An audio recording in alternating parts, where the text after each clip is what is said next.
إلا تنصروه فقد نصره الله إذ أخرجه الذين كفروا ثاني اثنين إذ هما في الغار إذ يقول لصاحبه لا تحزن إن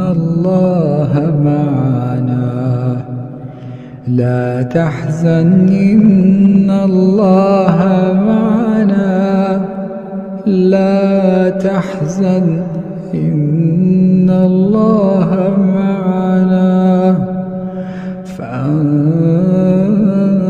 الله سكينته عليه وأيده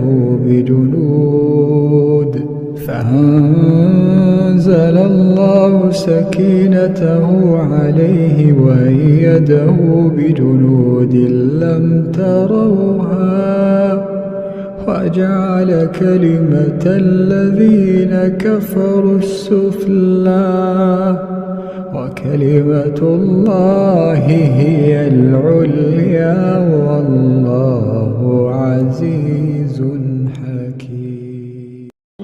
और हक को बातिल के साथ न मिलाओ और सच्ची बात को जानबूझकर न छुपाओ और नमाज पढ़ा करो और ज़कात दिया करो और अल्लाह के आगे झुकने वालों के साथ झुका करो।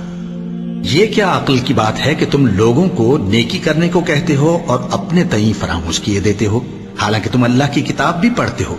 क्या तुम समझते नहीं? और रंज और तकलीफ में सब्र और नमाज से मदद लिया करो। और बेशक नमाज गरा है मगर उन लोगों पर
Mm-hmm.